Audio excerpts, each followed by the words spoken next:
సత్యవతి గారు కూడా ఉన్నారు. గుడ్ మార్నింగ్ అండి ఇద్దరికి కూడా. ఎస్, ముందుగా శ్రీనివాస్ గారు మీరు చెప్పండి.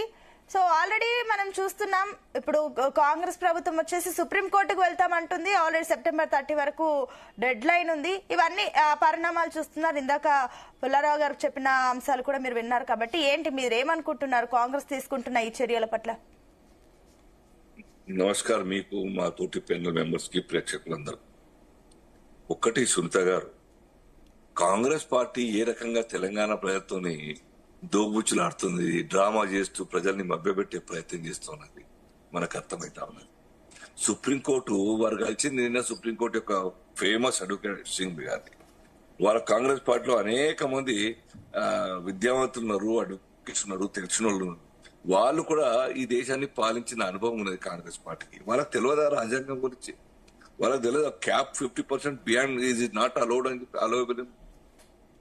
ఇవన్నీ కూడా మీ ఓట్ల కోసం ఎన్నికలప్పుడు కామారెడ్డి డిక్లరేషన్ అంటూ ప్రకటిస్తూ విత్ ఇన్ 6 months మేము ఎలక్షన్ కండక్ట్ చేస్తాం 42% అని మభ్యపెట్టే మాటలు మాట్లాడి మళ్ళీ ఒకసారి అసెంబ్లీలో రాజ్యాంగం తీర్మానం చేసి పంపడం అంటే ఏ రకంగా పాసిబుల్ అవుతాయని చెప్పి చెప్తాను. దాని కారణంగా సునీత గారు ఈ యొక్క గ్రామ పంచాయతీల రాజ్యాంగ హక్కుల్ని కారణాచి అధికారులు మీకు గ్రామ పంచాయతీలకు, ఎంపీటీసీలకు, జెడ్పీటీసీలకు ప్రజాపాలన అంటే గ్రామ పంచాయతీలకు ఆ ఎన్నికలు నిర్వహిస్తేనే కదా ప్రజాపాలన జరిగేది. ఒక అధికారి మీద వదిలేసి గాలికి వదిలేసినట్టు ఇది సమర్థనం కాదు. ప్రభుత్వము మీ డ్యూటీ మీరు చేయండి. కోర్టుల ద్వారా పేచీలు ఉన్నప్పుడు డిస్పోజ్ అయినప్పుడు దాని తర్వాత ఏమైనా వస్తుంది. 9th షెడ్యూల్ ఒక రాష్ట్రం దేశంలో పేదరికం లేకుండా సామాజికంగా బ్యాక్వర్డ్నెస్ అనేక కులాలు ఉన్నట్టు సమాహారం ఈ దేశంలో ఉన్నది. ఆ దేశం మొత్తానికే ఒక స్టడీ చేయాల్సిన అవసరం ఉన్నది భావిస్తూ కేంద్ర ప్రభుత్వం ఈ మధ్యనే ఒక నిర్ణయం తీసుకున్నది, దేశవ్యాప్తంగా సర్వే జరపాలని చెప్పి. సామాజిక స్థితిగతులు, బీసీల మీద స్థితిగతుల సర్వే చేసి ఆ రిపోర్ట్ ఆధారంగా 1 year తర్వాత 1 year లోపల టైం బౌండ్ పెట్టింది 1 year అని. ఆ రిపోర్ట్ వచ్చిన తర్వాత నెక్స్ట్ ఫర్దర్ యాక్షన్ తీసుకుంటారు. మాకు మాత్రం ఉండదా? అంటే మీరు అంటుంది కరెక్టే సార్, మేము చేస్తున్నాం బానే ఉంది, మేము యాక్షన్ తీసుకోబోతున్నాం అని అంటున్నారు. కానీ స్టార్టింగ్ లో మీరు జనగణనతో పాటు కులగణన చేయడానికి నిరాకరించారు. తర్వాత కాంగ్రెస్ ఒత్తిడితోనే మీరు ఆ అంశానికి ఏకీభవించారనేది వాళ్ళ వాదన. కానీ ఇంకో పక్క చూస్తే కూడా సరే, తెలంగాణ అసెంబ్లీలో 42% సంబంధించి అన్ని పార్టీలు ఆమోదం చెప్పాయి, బానే ఉంది. కానీ ప్రెసిడెంట్ దగ్గర ఎందుకు ఈ బిల్లు ఆమోదంకి ఎందుకు ఇంత లేట్ అవుతుంది?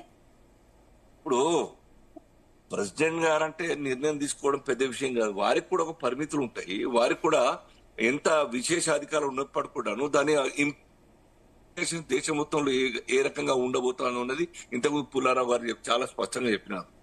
దేశం అనేక 29-28 రాష్ట్రాల యొక్క దేశం 29 అనుకోండి. ఇప్పుడు ఈ దేశం మొత్తంలో దృష్టిలో పెట్టుకొని నిర్ణయం తీసుకోవాలి కదా. పోనీ ఆనాడు మరి పివి గారి యొక్క గవర్నమెంట్ లో తీసుకున్న నిర్ణయం 9th షెడ్యూల్ లో ప్రకటించినట్టు కలిపినటువంటి ఒక తమిళనాడు ఇప్పటికి డిస్పోజ్ అయిందా? అది ఇప్పటికి క్లారిటీ వచ్చిందా దాని మీద? సుప్రీంకోర్టు ఇంతకాలంగా 2 దశాబ్దాలు అయినాయి కదా, ఎందుకు పెండింగ్ ఉన్నది? సో ఇది పెద్ద కాన్ఫ్లిక్ట్. చట్టసభల ద్వారానే సవరణ చేసి బియాండ్ 50% కు చేసే అధికారం ఉన్నది. బట్ అప్పటిదాకైతే కాంగ్రెస్ పార్టీ బాధ్యతగా ఉండాలి.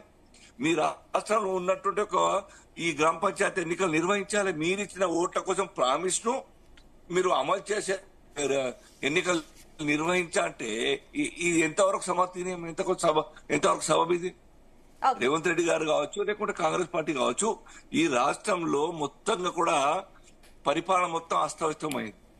ఆ గ్రామాల్లో చూసేవాళ్ళు లేరు.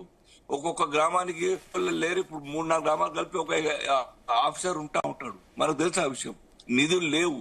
ఎన్నికలను నిర్వహించేంత వరకు కేంద్రం నుంచి నిధులు రావన్న విషయం వాళ్ళకు కూడా తెలుసు. స్పష్టంగా కేంద్ర ప్రభుత్వం చెప్పేసింది.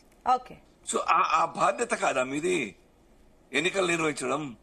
70 సంవత్సరాల నుంచి మీరేం చేసినారు? ఇంతకాలం ఎందుకు తీసుకురాలే? మొన్నటి వరకు మీరే ఉన్నారు 2004 వరకు ఈ రాష్ట్రంలో. అప్పుడు బీసీ రిజర్వేషన్ గుర్తుకు రాలేదా? కేంద్రంలో మీరే ఉన్నారు కదా 14 వరకు, గుర్తుకు రాలేదా? దేశవ్యాప్తంగా ఉన్న రాష్ట్రాల్లో ఎక్కడెక్కడ బీసీ రిజర్వేషన్ తీసుకురావాలి, పెంచాలి అనే విషయం, రాజ్యాంగ సవరణ చేయాలనే విషయం గుర్తుకు రాలేదా? ఓకే. ఇది కాంగ్రెస్ పార్టీ ఒక బాధ్యతాయుతంగా ఉండాలి. ప్రాంతీయ ఉప ప్రాంతీయ పార్టీ లాగా మాట్లాడడం కరెక్ట్ కాదు. అవకాశవాదం కోసం ఏది మాట్లాడినా రైట్. దేశం మొత్తం దృష్టిలో పెట్టుకొని మాట్లాడాలి కాంగ్రెస్ పార్టీ. ఓకే అండి అదే శ్రీనివాస్ గారు, చేస్తాం. మళ్ళీ వస్తాను. సత్యవతి గారు, గుడ్ మార్నింగ్.